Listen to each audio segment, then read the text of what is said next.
Hello everyone. तो कैसे हैं बेटा आप सभी लोग। और आज के सेशन में हम लोग बात करने वाले हैं यूपीपीएससी में आने वाले जीके के क्वेश्चन की। तो ये आपके लिए एक बहुत ही एडवांटेज वाला वीडियो है। जितने भी बच्चे तैयारी कर रहे हैं यूपीपीएससी जैसे एग्ज़ाम्स के लिए या फिर स्टेट गवर्नमेंट के एग्ज़ाम्स के लिए, उन सभी के लिए बहुत इंपॉर्टेंट वीडियो है। तो जिन्होंने यूपीपीएससी एई दिया है या आगे फ्यूचर में देने वाले हैं, तो बेटा आप लोग ध्यान देंगे। एक एक क्वेश्चंस को हम लोग बहुत अच्छे से समझेंगे। मैं पूरे पेपर को बहुत अच्छे से एनालिसिस किया हूँ। एक एक क्वेश्चंस में बहुत डीप और अच्छे समझाने वाला हूँ, ताकि अपकमिंग आप कोई भी एग्ज़ाम दें जिसमें जीके वाला पार्ट आता है तो आप बहुत अच्छे से कवर कर पाएँ, है ना। अगर आप यूपीपीएससी एस्पिरेंट है, लवर हैं, यदि आप नॉन टेक्निकल साइड से हैं या प्योर टेक्निकल साइड से हैं, तो अगर आप जीके पढ़ रहे हैं तो डेफिनेटली आप यहाँ से क्वेश्चंस एग्ज़ाम में देखेंगे। चलिए, सबसे पहला क्वेश्चन मैं यहाँ पे बात करूँगा। Which one of the following is not a correctly match. Okay, तो यहाँ पे बोला है इनमें से कौन करेक्टली मैच नहीं कर रहा है। तो अगर आप ध्यान से देखें, पहला ऑप्शन दिया है अशफाक उल्लाह खां, फिर खुदीराम बोस, शौकत उस्मानी और सूर्य सेन। इसमें से कौन सा करेक्टली मैच नहीं कर रहा है किसके साथ। जैसे अशफाक उल्लाह खान ऑप्शन में है Kakori train robbery case, Khudiram Bose assembly bomb case, Shaukat Usmani Kanpur conspiracy and Surya Sen Chittagong revolt case. Okay, तो आप अगर बहुत अच्छे से बेटा यहाँ पे ध्यान से देखेंगे तो आप जान पाएंगे यहाँ पे चीज़ें क्या सर, कि यहाँ पर अगर आप ध्यान से देखें तो आपको देखिए देख सकते हैं कि अशफाक उल्लाह खां जो है, अशफाक उल्लाह खां जो है ये काकोरी ट्रेन रोबरी से सम्मिलित हैं। इसमें क्या हुआ था, काकोरी ट्रेन कांड हुआ था, असहयोग आंदोलन हुआ था जिसमें राम प्रसाद बिस्मिल, अशफाक खान है ना, अशफाक उल्लाह खान, चंद्रशेखर आज़ाद और लाला लाजपत राय जैसे कई लोग काकोरी ट्रेन रोबरी से जुड़े हुए थे। तो दोस्तों, टॉपिक को आगे एक्सप्लेन करने से पहले मैं आपको एक बहुत ख़ास जानकारी देना चाहूँगा। जितने भी लोग गेट एएससी या फिर जेईई या फिर यूपीपीएससी या फिर एसएससी वगैरह किसी भी लेवल की प्रिपरेशन कर रहे हो दोस्तों, तो आप अपना daily scholarship test Unacademy app पर लगा सकते हो। झांसर 10 कोड का आप ज़रूर इस्तेमाल करें। झांसर 10 कोड इस्तेमाल करने पर आपको ये फ्री आप ये टेस्ट यहाँ पे अनअकैडमी ऐप पर लगा पाओगे, जिसमें आपकी अगर रैंक फर्स्ट आती है तो 50% स्कॉलरशिप, टॉप 1% में 30% स्कॉलरशिप, टॉप 10 में 15% स्कॉलरशिप और वोटन 90% में 10% डिस्काउंट यहाँ पे आपको देखने को मिल रहा है। तो ये आपके पास एक अच्छी अपॉर्चुनिटी है, आप ज़रूर लगाएं। और इसमें एक बहुत ही खास जानकारी कि यहाँ पे PYQ सीरीज चल रही है। PYQ means previous year question series चल रही है। जो भी बच्चे गेट एएससी की प्रिपरेशन कर रहे हैं बेटा, अगर आप जेईई का भी एग्ज़ाम देते हो तो भी आपके लिए ये यूज़फुल है। तो आप ज़रूर लगाएं। Take 10 years subject with test. Okay, 10 years के पेपर इन्हें लगाएंगे, आप अपना लेवल चेक करेंगे प्रिपरेशन का। इसके बाद अपनी ऑल इंडिया रैंक भी आप यहाँ पे चेक कर सकते हो। तो इनरोल करेंगे आप झांसर 10 कोड का इस्तेमाल करके और आप फ्री इनरोल आसानी से कर ले जाएंगे। और डेली आप अगर इन टेस्ट को लगाते हो दोस्तों, तो आपकी तैयारी जो है बहुत ही शानदार तरीके से हो जाती है। तो आप लोग बिल्कुल अपनी तैयारी को कंटिन्यूटी में बनाए रखें और इसी तरीके से तैयारी करते रहें। याद रखें कोड झांसर 10 है ना, इसका यूज़ करना ना भूलें, तभी आप एनरोल कर पाएंगे। ओके, चलिए आगे बढ़ें। तो आपको ये ध्यान रखना होगा, काकोरी कांड हुआ था, ये कब हुआ, सन 1925 में। 9 अगस्त 1925 को काकोरी ट्रेन रोबरी हुई थी। ये सबको इनके बारे में जानकारी होना चाहिए। काकोरी ट्रेन रोबरी कब हुई, 1925 में। और इसमें कौन कौन सम्मिलित थे, राम प्रसाद बिस्मिल, अशफाक उल्लाह खां, चंद्रशेखर आज़ाद और लाल बहादुर शास्त्री। ठीक है, ये हमें बहुत अच्छे से क्लियर होना चाहिए। और लाला लाजपत राय, तो लाल नाम से जितने भी लोग थे वो सभी इसमें थे। लाल नाम से उस समय जो भी लोग थे वो सभी इसमें सम्मिलित थे। अब नेक्स्ट है असेंबली बॉम्ब केस। असेंबली में बम, संसद में बम फोड़ा गया था, ये कब, 1929 में। इसमें कौन कौन शामिल थे, इसमें शामिल थे भगत सिंह, बटुकेश्वर दत्त, है ना। ये दो का बहुत बड़ा रोल था, भगत सिंह और बटुकेश्वर दत्त का, जिन्होंने असेंबली में बम फोड़ा था। क्योंकि सरकार की कुछ नीति ऐसी थी, उस समय ब्रिटिश गवर्नमेंट थी जो इंडिया में शासन कर रही थी, और हमारा इंडियन ब्रिटिश को इंडिया कहलाता था। हमारा जो इंडिया है ब्रिटिश इंडिया कहलाता था। उस समय उनकी नीतियों के खिलाफ असेंबली में बम फोड़ दिया गया था भगत सिंह के द्वारा। तो इन्हें फिर जेल भी हो गई थी, फांसी की सज़ा भी सुना दी गई थी। बहुत बड़ी हिस्ट्री है, वो आप चीज़ों को सीख पाएंगे। साथ ही साथ आगे बात करें, फिर कानपुर कॉन्स्पिरेसी केस हुआ, तो इसमें खुदीराम बोस नहीं थे, यानी कि आपको ये पता चल गया ये नहीं थे, है ना। तो असेंबली बॉम्ब केस में कौन शामिल था, सिर्फ भगत सिंह थे और बटुकेश्वर दत्त थे। कानपुर कॉन्स्पिरेसी केस क्या हुआ, कानपुर केस कॉन्स्पिरेसी केस में देखिए एक कानपुर है और एक मेरठ है। कानपुर और मेरठ में लगभग एक ही टाइम पे ये हुए थे 1921 से लेके 1924। तो कानपुर कॉन्स्पिरेसी कब हुआ? कानपुर कॉन्स्पिरेसी डियर ये हुआ था केस 1924 में। इसमें कौन कौन शामिल है? ठीक है, मुजफ्फर अहमद, शौकत उस्मानी और ऐसे डोंगे। मुजफ्फर अहमद, शौकत उस्मानी और ऐसे डोंगे ये शामिल थे जिन्होंने सरकार की नीतियों के खिलाफ ये सब कॉन्स्पिरेसी केस रखा गया था। ठीक है, इसी के साथ साथ एक और मैंने देखिए अलग से लिखा है मेरठ कॉन्स्पिरेसी केस। इसमें भी ऐसे डोंगे, शौकत उस्मानी और मुजफ्फर अहमद ये थे जिन्होंने 1921 में भी हिंसा यहाँ पे की थी। और इसी प्रकार से लाहौर कॉन्स्पिरेसी केस हुआ जिसमें भगत सिंह को रीअरेस्ट कर लिया गया था ब्रिटिश पुलिस के द्वारा, क्योंकि एक पुलिस अफसर थे बहुत बड़े उस समय, जेम्स स्कॉट। तो जेम्स स्कॉट ने लाला लाजपत राय को लाठियों से पीट कर वहाँ पर एक लाठी चार्ज कर दिया था। और लाठी चार्ज ये लोग लाला लाजपत राय और इनकी टीम में जितने भी मेंबर थे ये सभी ब्रिटिश गवर्नमेंट की नीतियों के लिए, क्योंकि जो ब्रिटिश गवर्नमेंट नीतियां लाती थी वो अपने बेनिफिट के लिए लाती थी और जो इंडियंस थे इनको लॉस पहुंचाने के लिए लाती थी, है ना। इंडियंस का इसमें कुछ ज़्यादा खास हित नहीं था। तो लाला लाजपत राय ने इनका विरोध किया, असहयोग आंदोलन हुआ। तो इन कॉपरेशन के टाइम पर वहाँ पर लाला लाजपत राय और उपस्थित साथियों के ऊपर लाठीचार्ज कर दिया गया, जिसमें जेम्स स्कॉट ने लाला लाजपत राय को लाठियों से पीट कर मार दिया। इसी बीच जेपी साउंडर थे, है ना। जेपी साउंडर भी इसी में एक्सपायर हो गए किसी कारणवश। तो इनका जो चार्ज था कि जेपी साउंडर को किसने मारा? भगत सिंह ने मारा। तो जेम्स स्कॉट ने यहाँ पर भगत सिंह पर ये चार्ज लगाकर उन्हें अरेस्ट कर लिया था। तो भगत सिंह री arrested in the connection with the British police officer murder JP साउंडर। आप देख सकते हैं मैंने ये पॉइंट अलग से लिखा हुआ है आप लोगों के लिए, ये बहुत ही इंपॉर्टेंट है जो परीक्षा में अक्सर पूछा जाता है। तो भगत सिंह को क्यों री अरेस्ट किया गया था? जेपी साउंडर की हत्या के लिए, क्योंकि ये इसमें शामिल थे ऐसा करके। लेकिन इसमें शामिल नहीं थे, लाला लाजपत राय के सहयोग कर रहे थे जेपी साउंडर। और जेम्स स्कॉट एक बहुत ही क्रूर पुलिस ऑफिसर था जिसने जेपी साउंडर की भी हत्या उससे हो गई थी, तो उसने उसका इल्ज़ाम भगत सिंह पर लगा दिया था। तो इसे लाहौर कॉन्स्पिरेसी केस कहा जाता है दोस्तों।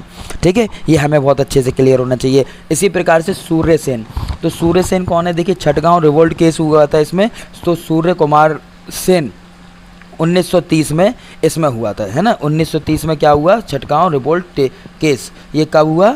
1930 में। किसके द्वारा? सूर्य कुमार सेन। तो आपको ये पॉइंट बहुत ही अच्छे से याद होना चाहिए, बहुत ही अच्छे से क्लियर होना चाहिए। ठीक है, जेपी साउंडर जो थे एक भारतीय स्वतंत्रता सेनानी थे, है ना। एक जो कि थे ब्रिटिशियस, बट वो ब्रिटिश की नीतियों के खिलाफ काम कर रहे थे कि नहीं आप इंडियंस के साथ गलत कर रहे हो। तो ये बहुत ही अच्छा व्यक्ति था, लेकिन उसे भी मार दिया गया ब्रिटिश ऑफिसर के ही द्वारा। तो उसका इल्ज़ाम भगत सिंह पर लग गया था। तो ये क्वेश्चन आ सकता है ना, किस पुलिस ऑफिसर की हत्या के कारण से भगत सिंह को रीअरेस्ट कर लिया था? तो जेपी साउंडर आप हमेशा याद रखेंगे, लेकिन मारा किस ब्रिटिश ऑफिसर ने था? जेम्स स्कॉट ने। ठीक है, तो ये हमें क्लियर होना चाहिए। नेक्स्ट क्वेश्चन बहुत ही शानदार सा क्वेश्चन है। देखिए रैंडम हम लोग क्वेश्चन यहाँ पे पढ़ रहे हैं, तो पेपर जो आता है हिंदी इंग्लिश मर्च में आता है, तो हम लोग दोनों में क्वेश्चन देख सकते हैं। What is the rank of India in global food security index 2021? Okay, तो ग्लोबल फूड सिक्योरिटी इंडेक्स 2021 के अनुसार भारत की रैंक क्या है? तो दोस्तों इसमें 2021 में 113 देशों ने भाग लिया था, जिसमें भारत की रैंक 71 आई थी। यानी कि ग्लोबल फूड सिक्योरिटी इंडेक्स के अनुसार भारत की रैंक जो है वो 71वीं है, 71 है। That means 71। आपको क्लियर हो रहा होगा पॉइंट। ठीक है, चलिए नेक्स्ट क्वेश्चन क्या बोल रहा है? नेक्स्ट क्वेश्चन आप जरूर ध्यान देंगे सभी बच्चे। इस क्वेश्चन में बोल रहा है कि मैच करना है list 1 list 2, select the correct answer using the code given below. Okay, ये काम करना। ठीक है, देखिए यहाँ पे क्या दिया है, ध्यान से सुनेंगे। ये आपको इस तरीके से दिया, मैंने एक्स्ट्रा पॉइंट ये सारे लिखे हैं, मैं आज पूरे कंप्लीट करा दूंगा, तो ध्यान से आप लोग बस सुनते रहिएगा। देखिए ये यहाँ पे मैंने हिंदी में भी अच्छे से कवर कर रखा है।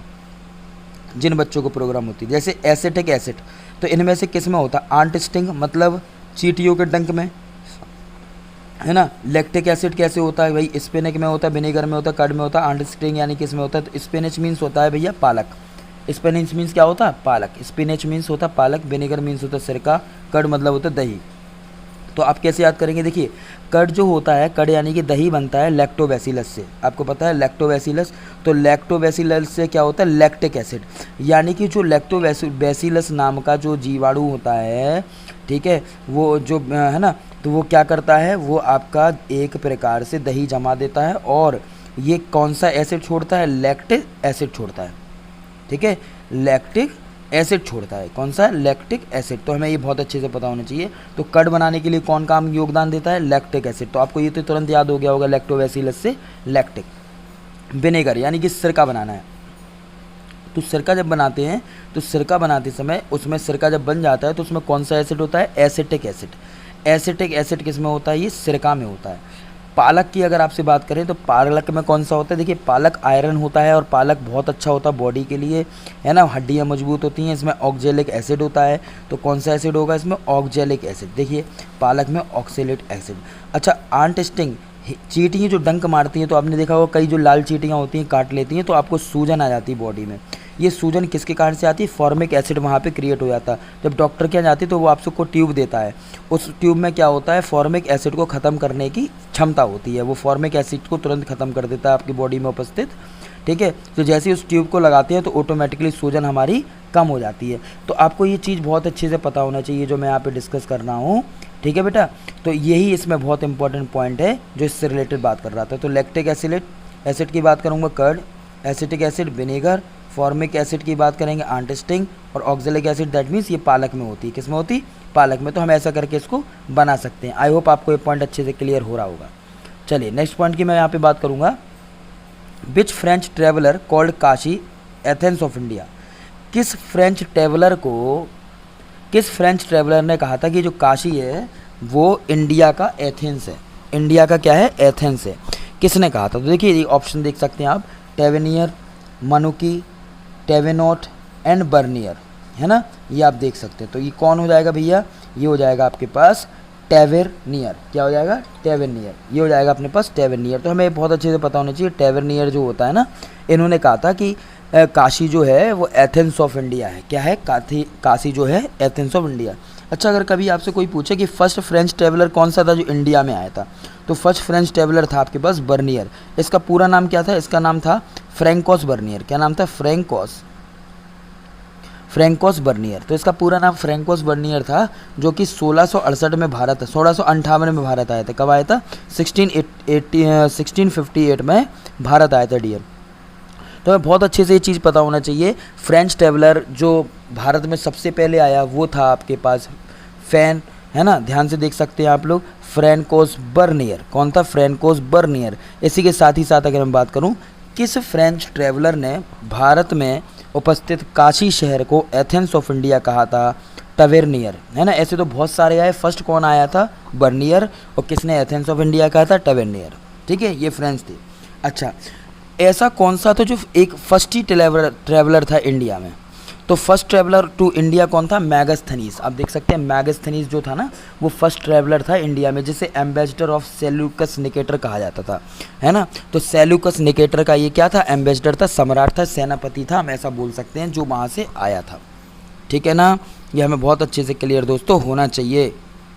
अच्छा, नेक्स्ट क्वेश्चन देख सकते हैं, पांचवा क्वेश्चन बेटा यहाँ पे क्या दिया है, which one of the following state is leading producer of diamond in India.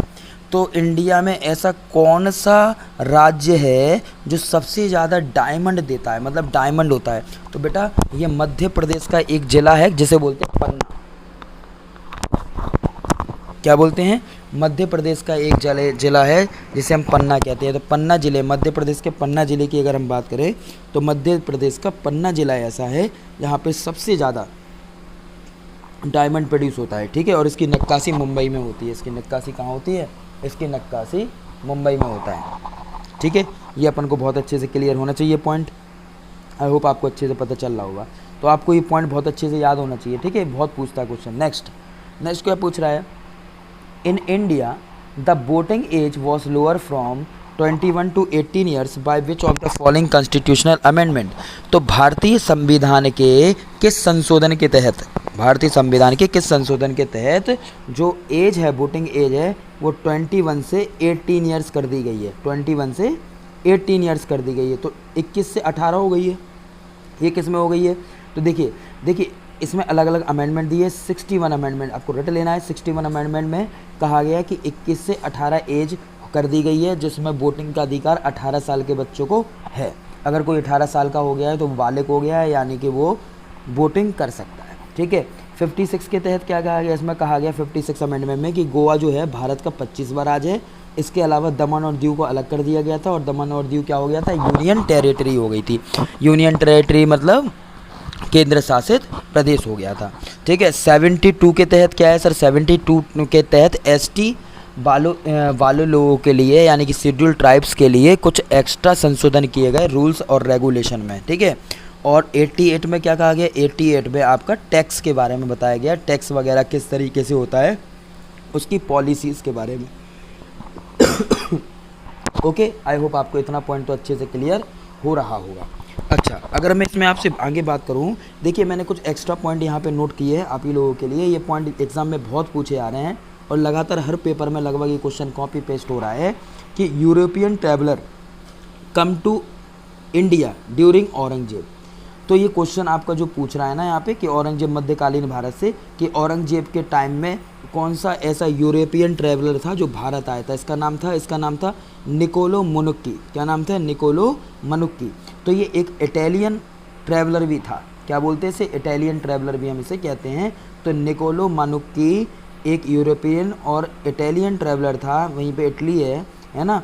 तो ये इंडिया आया था किसके कार्यकाल में, औरंगजेब के कार्यकाल में। किसके कार्यकाल में, औरंगजेब के कार्यकाल में dear. First Chinese traveller to India, सबसे पहला चाइनीज़ ट्रैवलर कौन था जो इंडिया आया था, वो था फाहियान। कौन था, फाहियान। ठीक है। और ये कब आया था, 15th सेंचुरी में आया था। किसमें, कब आया था, 15th सेंचुरी में। तो आई होप आपको ये पॉइंट बहुत अच्छे से क्लियर हो गए होंगे जो मैंने आपको यहाँ पे डिस्कस करे। चलिए हम लोग आगे बढ़ेंगे और हम लोग बहुत अच्छे से और पॉइंट्स को ध्यान से अच्छे से यहाँ पे समझेंगे। चलिए, एक बीमारी होती है knock knee syndrome, result due to the pollution of. Knock knee syndrome किस प्रदूषण के कारण होता है ना। नॉक नी सिंड्रोम जो है किस प्रदूषण के कारण, इसमें क्या होता है, आपके घुटने जाम होने लग जाते हैं, लोगों के घुटने जाम हो जाने लगे। तो क्या होता है, इसमें फ्लोराइड बॉडी में बढ़ जाता है। फ्लोराइड क्या बढ़ जाता है, फ्लोराइड बढ़ जाता है। और ऐसा भी कह सकते हैं कि विटामिन डी की कमी से ये बॉडी में होता है। तो अगर आप धूप वगैरह लेते हैं, घुटने की सफाई कर दें, तो आपका नॉक नी फिर यहाँ पे सिंड्रोम आपको नामक बीमारी नहीं होगी। तो नॉक नी सिंड्रोम क्यों होता है, क्योंकि यहाँ पे बॉडी में फ्लोराइड जम जाता है। क्या जम जाता है, फ्लोराइड। अभी जिस प्रकार से मैंने आपको एक चीज़ और बताई थी कि यहाँ पे चींटियों के डंक से क्या होता है, आप देख सकते हो जैसे चींटियाँ डंक मारती हैं तो क्या होता है, फॉर्मिक एसिड जम जाता है। चींटियों के डंक से क्या होता है, आंटी स्टिंग से फॉर्मिक एसिड। तो इसी प्रकार से आपको याद होना चाहिए, चींटियों के डंक से सूजन आती है, फॉर्मिक एसिड, और इसी प्रकार से नॉक नी सिंड्रोम जब नामक बीमारी होती है तो फ्लोराइड वहाँ पे जम जाता है। In which of the following Puranas the 5 characteristics of the Purana are mention. तो ऐसा कौन सा पुराण है जिसमें 5 चरित्रों के बारे में बहुत अच्छे से एक्सप्लेन किया है, वो दोस्तों है मत्स्य पुराण। क्या है, मत्स्य पुराण। और ये भारत में सबसे, अगर हम बात करें कि यहाँ पे अपना वर्ल्ड में, अगर मैं वर्ल्ड की बात करूँ यहाँ पे, तो वर्ल्ड में सबसे पुराना पुराण कौन सा है, तो ये ओल्डेस्ट पुराण आपका मत्स्य पुराण ही है। ओल्डेस्ट कौन सा है बेटा, ये ओल्डेस्ट आपका मत्स्य पुराण है, ये हमें पता होना चाहिए। सबसे पुराना पुराण है मत्स्य पुराण। और अगर आपसे कोई पूछे सबसे लास्ट का पुराण कौन सा है, टोटल पुराण कितने हैं, तो टोटल पुराण आपके जो है 18 है। टोटल पुराण कितने हैं, 18, जिसमें लास्ट का जो पुराण है वो है महापद्मनंद पुराण। कौन सा है, महापद्मनंद पुराण। ये भी क्वेश्चन पूछ सकते हैं। ठीक है। ऐसे कितने पुराण होते हैं, तो बेटा 18 पुराण इसमें होते हैं। ऑप्शन में आपको वायु, वामन, विष्णु और मत्स्य दिया, तो Matsya is the oldest Purana in the world. ठीक है, ये पता होना चाहिए। टोटल पुराण कितने होंगे, 18 होंगे। ये भी क्वेश्चन पूछ लेता है। ओल्डेस्ट पुराण है मत्स्य पुराण, और लेटेस्ट पुराण की अगर हम बात करें तो महाभगवतानंद पुराण। ऑप्शन उपनिषद पूछ सकता है, उपनिषद कितने होंगे, उपनिषद। तो अगर उपनिषद कोई पूछे तो उपनिषद होते हैं 108। कितने होते हैं, 108। 18 क्या होते हैं आपके, 18 होते हैं आपके पुराण। क्या होंगे, 18 पुराण होते हैं। तो हमें ये बहुत अच्छे से आइडिया होना चाहिए डियर। चलो आगे हम लोग बात करेंगे, आगे ध्यान से समझेंगे। देखिए, ब्लू फ्लैग सर्टिफिकेट बीच किसको कहा गया है। ब्लू फ्लैग सर्टिफाइड बीच मतलब होता है कि ऐसे बीच जहाँ पानी बिल्कुल नीला नज़र आता है और बहुत ही अच्छा वातावरण वहाँ का है। तो ये इंडिया की ही मैं बात कर रहा हूँ, पूरे वर्ल्ड में हम लोग बाहर नहीं जाएंगे, इंडिया में ही बहुत सारे हैं ऐसे। तो देखो, एक है गोखला। तो गोखला जो है ना, गोखला करके जो ब्लू फ्लैग बीच है गोखला, ये है दीव। जैसे दमन एंड दीव सुना है आपने, तो दमन और दीव में से दीव में है ये गोखला। नेक्स्ट है कासरकोड। कासरकोड कहाँ पे है, कर्नाटका में है। कासरकोड कहाँ पे है बेटा, कासरगोड है भैया कर्नाटका में, ये हमें पता होना चाहिए। कप्पड़ कहाँ है? कप्पड़ है केरला में। तो देखो नाम याद कर सकते, कासरगोड कर्नाटका, कप्पड़ केरला, कासरगोड कर्नाटका, बड़ा नाम है तो बड़ा होगा, छोटा नाम कप्पड़ है तो केरला, ऐसे आप याद कर सकते हो। रुचिकोंडा कहाँ है? रुचिकोंडा है आंध्र प्रदेश, रुचिकोंडा आंध्र प्रदेश। एक एक्स्ट्रा मैंने लिखा है राधानगर बीच, ये कहाँ पे है? अंडमान निकोबार में। राधानगर कहाँ है? राधानगर जो है अंडमान निकोबार में। तो यहाँ पर अगर आपसे कोई बोले कि भैया मैचिंग यहाँ पे करके दिखाओ, तो यहाँ पे क्या होगा फिर आपके पास? 4 3 2 1, यानी कि option B is your right answer. Option B क्या हो जाएगा? राइट आंसर हो जाएगा। ठीक है, ये हमें बहुत अच्छे से क्लियर होना चाहिए। ठीक है, नेक्स्ट 10वां क्वेश्चन क्या दिया गया? 10वां question, the provision for the anti defection act is mention in which of the following schedule for the constitution of India. Anti defection क्या होता है? दल बेदल विरोधी अधिनियम, दल विरोधी अधिनियम के बारे में बात कर रहे हैं। Anti defection act is mention in which of the following schedule, तो है ना, भारतीय संविधान की किस अनुसूची में, भारतीय संविधान की किस अनुसूची में दल बदल के कानून की व्याख्या की गई है? मतलब दल बदल के विरोधी कानून के बारे में बताया गया, ये मतलब है। तो देखो मैंने एक फॉर्मूला बताया था, एसपी की शपथ लेकर राज्यसभा प्रतिनिधि अनुसूचित क्षेत्र 5 देखने चले गए, वहाँ जनजाति की शक्ति और भाषा देख संपत्ति पर कब्जा कर दल बदलना भूल गए, है ना। नगर पालिका और न्याय पंचायत थे, देखते ही 11 और 12 नगर पंचायत और नगर पालिका थी, देखते ही देखते याद हमको हो गए। इस तरीके से मैंने बताया था। अगर आपने मेरा वीडियो नहीं देखा है तो आप इस पे जाके प्लेलिस्ट पे सर्च करके देख सकते हो, मैंने ऑलरेडी बहुत अच्छे समझाया, अनुसूची से कोई क्वेश्चन नहीं छूटेगा, है ना। तो ये क्या होता है? ये पंचायत वगैरह के लिए होता है, और ये नगर निगम या पालिका के बारे में होता है, नगर पालिका। ठीक है, 12वां। और 9th में क्या हो? संपत्ति पर कब्जा, कल दल बदलना भूल गए। 9th क्या होता है? संपत्ति पर कब्जा, और 10 होता है दल बदलना। तो दल बदलना पूछे तो 10 होता है, 9 होता है संपत्ति कब्जा, 11 होता है पंचायत, 12वां होता है नगर पालिका या नगर पंचायत या नगर निगम से रिलेटेड ये काम होता है। तो इसमें क्या ऑप्शन हो जाएगा? Option D option is your right answer I think. Okay, next question क्या बोल रहा है? Baltic Republic do not include which of the following. Baltic Republic में इसमें कौन सा नहीं आता? दोस्तों मैं यहाँ पे बता दूँ, बाल्टिक रिपब्लिक में आपके पास यहाँ पे 3 आते हैं। क्या क्या आते हैं सर? एक तो आता है इस्टोनिया, एक होता है लेटविया, और एक आता है Lithuania. Estonia, Latvia, Lithuania, Estonia, Latvia, Lithuania, Estonia, Latvia, Lithuania, ये आता है। तो इस्टोनिया आएगा, लेटविया आ गया, और लिथुआनिया तो यहाँ पे दिया नहीं है। तो इसमें पूछा है Baltic Republic do not include, तो कौन से नहीं आएंगे? तो यहाँ पे डेनमार्क और फिनलैंड नहीं आएगा, यानी कि 1 और 3 नहीं आएगा। 1 और 3 कौन सा हो गया? D option. 1 और 3 हो गया D option, D option is correct. ठीक है, तो ये हमें पता होना चाहिए। अच्छा, एक क्वेश्चन और आता है बहुत पेपर में कि कलयुग में ऐसे कौन से अवतार हैं इनमें से जो इमोर्टल है? इम्पोर्टल मतलब जो हमेशा अमर है। कौन सा अमर होगा? तो देखिए अमर कौन से हैं? 8 हैं इमोर्टल। तो मैंने देखिए अलग से आपके लिए नोट किया है, अलग से आपके लिए ये नोट किया, आप ध्यान से देखेंगे। तो इमोर्टल कौन है? अश्वत्थामा, महाबली, है ना। बलि आप समझते हो, बलि कौन थे? बलि जिन्होंने बहुत हेल्प करी भगवान राम की। वेद व्यास, हनुमान, ठीक है, हनुमान जी हैं। विभीषण, कृपाचार्य, परशुराम और ऋषि मार्कंडे, ये 8 जो हैं इस प्रकृति में इमोर्टल है हिंदुइज्म के अनुसार। तो ये आपको बहुत अच्छे से पता होना चाहिए। ठीक है, कलयुग में अगर पूछा जाए कि हनुमान जी कहाँ विराजते हैं, तो ये आपका एक हाईएस्ट पॉइंट है रामेश्वरम में। कलयुग में हाईएस्ट पॉइंट है रामेश्वरम में, वहाँ पे हनुमान जी पधारते हैं। जो जगह है गैंड मैडन माउंटेन, गैंड मैडन माउंटेन है, वहाँ पर ये पधारते हैं। ठीक है, और एक क्वेश्चन और आता है, गैंड मार्डन हिल्स कहाँ पर है? गैंड मार्डन हिल्स अलग है, गैंड मडान माउंटेन्स अलग है। गैंड मडान माउंटेन्स रामेश्वरम में है, गैंड मर्डान हिल्स उड़ीसा में है डियर। तो कहाँ पे? उड़ीसा में। देखिए मैंने पॉइंट ऑलरेडी इसमें नोट किए हुए हैं, जैसे आप समझ सकते हो। हाईएस्ट पॉइंट पे रामेश्वरम में पधारते हैं श्री हनुमान जी इन कलयुग में। तो lord Hanuman resides on a Gandhamadan mountains, और मेडिशन पॉइंट किसे कहा जाता है? Gandhamadan hills in Orissa.